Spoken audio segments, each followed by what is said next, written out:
রহিম মিয়া, এই রহিম মিয়া, কই গেলা? আমার লাইগা পানি আনলা না এখনো? আমি কি সারাদিন রান্না করুম, ঘর ঝাড়ুম, আবার পানি আনতেও আমি যামু?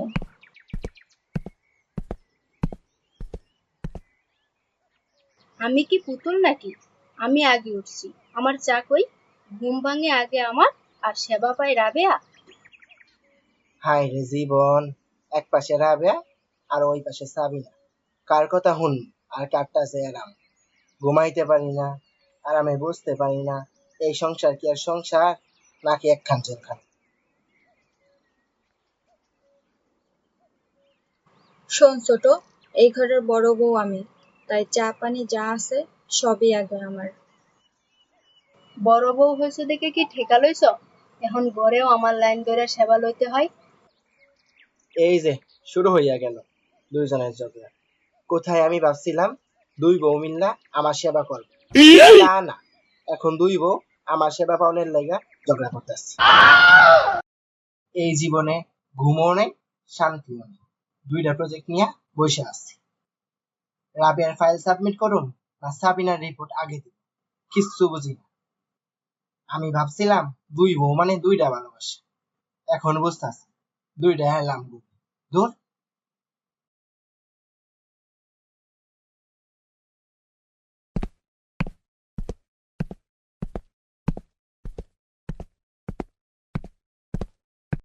ছোট, তুই সবসময় আমার মুখে মুখে তর্ক করবি না। তুই ছোট, ছোটর মতো থাকবি। এই সংসারে আগে আমি আইছি।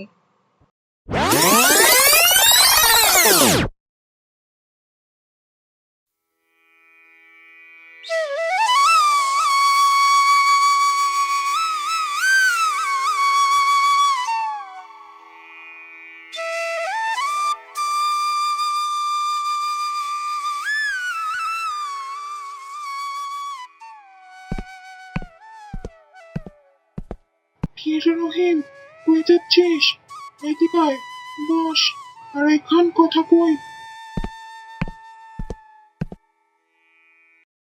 এই তো বন্ধু, রাস্তায় হাঁটি আর মাথা ঠান্ডা করি। আয় বস, চা খাই। তা সংসার কেমন চলতেছে দোস্ত? সংসার তো চলে ভাই, কিন্তু শান্তি খুঁজলে আর পাওয়া যায় না। এক বউ একটা কয়, আরেকজন উল্টা কয়। কার কথাতে হুনমু? তুই রে মিয়া, চিকেন করলি? আগেই তো কইছিলাম, সময় থাকতেই সাবধানে চল। ভুল হইয়া গেছে রে ভাই। রাবেয়া কয় শুটকি আন, সাবিনা কয় চিং। এক জিনিস দুইজন রে খাওয়ানো যায় না, দুইজন দুই রকম রায় দেয়। তোর অবস্থা হয়েছে এখন বিচারকের মতো, প্রতিদিনই মামলা শুনতেছিস। হ, একদম ঠিক কইছো। তুই সংসারের জাহাজ চালাচ্ছিস ঝড়ের মধ্যে। ধৈর্য ধর দোস্ত, সব ঠিক হইবে একদিন। চেষ্টা করতেছি রে ভাই, সংসার বোঝা না, বুঝাইয়া চলা। আচ্ছা থাক রে বন্ধু, আমি এখন বাড়ি যাই। দেখি দুই বউ মিল্লা আবার কি কাণ্ড করতেছে। আচ্ছা ঠিক আছে, যা।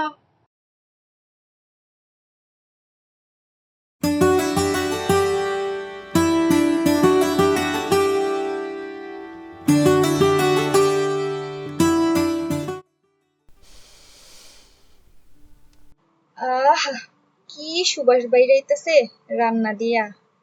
আজকে রহিম খাওনের পরে বুঝা যাইব কে এই বাড়ির যোগ্য বউ। হুম, তুমি রান্না শিখছো কোন হোটেল থেকে? লবণ ছাড়া রান্না দিলে গরুও খাইবো না। শোন, আমার রান্না রহিম 2 হাত দিয়া খায়, আর তোরটা তো প্লেটেই থাইক্কা যায়। মনে হইতেছে দুইটা চুলা না, দুইটা যুদ্ধক্ষেত্র। কারণ তুমি জোর করে খাও, তাই সে ভালোবাসা না বয়ে খায়। দেখ ছোট, মুখে মুখে তর্ক করবি না। আর তোর রান্না যদি এতই ভালো হইতো, তাইলে প্লেটে থাইক্কা যাইতো না। তেল দাস না, নুন দাস না ঠিক মতো, ঘোড়ার ডিম রান্ধস তুই। দুইজনেরটাই খামো, প্লিজ একটু শান্তি দাও।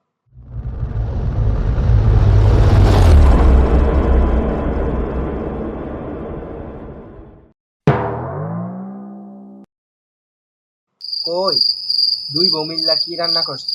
দাও খাই, অনেক খিদে লাগছে।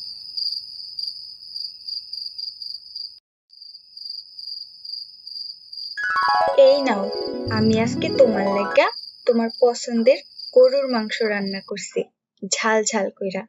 তুমি আগে আমারটা খাও। না না, চিংড়ি খাইয়া দেখো, মুখে লাইগা থাকবো। আমিও অনেক মজা করে রান্না করছি তোমার লাইগা। জিবে না লাগবেই, দুইটাই মিল্লা মাথায় উঠে গেছে রান্না। তুমি আজকে আমার রান্নাই আগে খাইবা। আমি অনেক কষ্ট কইরা রান্না করছি তোমার লাইগা। আর আমি বুঝি শান্তিতে রান্না করছি? আমি কি কষ্ট করি নাই? আজ যদি তুমি আমারটা আগে না খাও তাহলে তোমার খবর আছে। ধুর, আমি আজকে খাবোই না। তোমাদের রান্না তোমরা খাও, আমি এই গেলাম।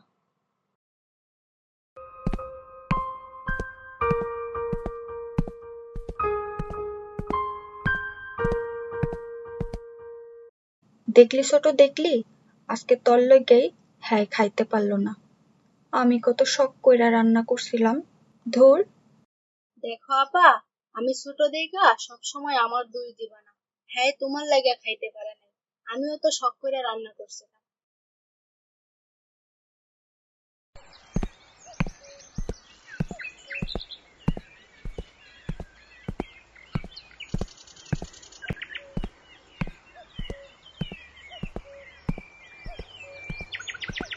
সালাম মোড়ল মশাই, খুব বিপদে আছি, তাই আইলাম আপনার কাছে পরামর্শ নিতে। সংসার সামলানো আর কি করা যায় তা বুঝতে পারতেছি। আরে, কি ব্যাপার রহিম? সংসারে কি গন্ডগোল? তুমি তো আমগো গ্রামের ভালো পোলা, শুনলাম দুইটা বিয়াও নাকি করছো। তাইলে সংসারে এত অশান্তি কেন? জীবনটা একেবারে লস হয়ে গেছে মোড়ল সাহেব। এক বউ যা বলে, আরেক বউ তার উল্টো। কিছুই বুঝতে পারতেছি না, দুইজনের মধ্যে কি ঠিক আর কি ভুল। দেখ রহিম, সংসার মানে একটা সংগঠন, একটা পরিবার। এখানে সকলের মতামত শুনতে হয়, আর একে অপরকে সম্মানও দিতে হয়। মনে রাখিস, দুইটা মানুষ যখন একসাথে থাকে তাদের মতের অমিল তো হবেই, কিন্তু সেটা জীবনের একটি অংশ। সবচেয়ে গুরুত্বপূর্ণ বিষয় হলো পরস্পরের মধ্যে সমবোঝা তৈরি করা। কিন্তু মোড়ল সাহেব, কিভাবে বুঝবো কোথায় সমঝোতা করবো আর কোথায় বুঝাইয়া বলবো? আমি তো কিচ্ছু বুঝতে পারতেছি না। এক বউ শুটকি চায়, আরেক বউ চিংড়ি। কোনো সিদ্ধান্তই নিতে পারি না, একেবারে অস্থির হয়ে যাইতেছি।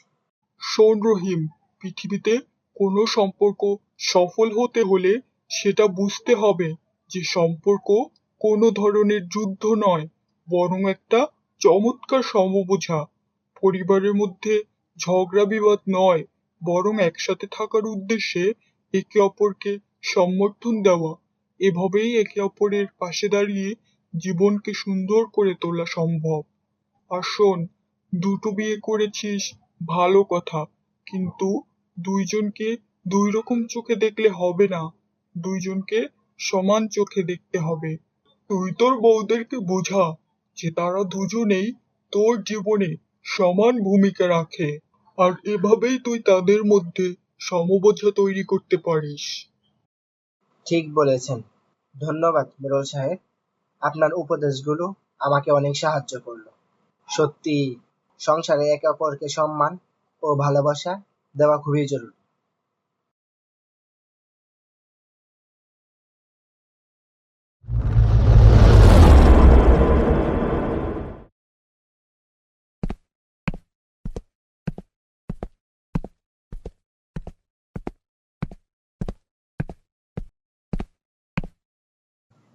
কি গো, তুমি কই গেছিলা?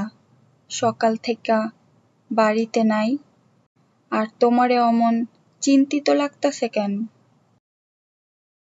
আজ অনেক কথা শুনে আসলাম সবার কাছ থেকে, কিন্তু এখন আমি চাই তোমরা শুধু একবার আমার মনটা বোঝার চেষ্টা করো। কি হইছে তোমার? তুমি তো কখনো এমন ভাবে কিছু বলো নাই।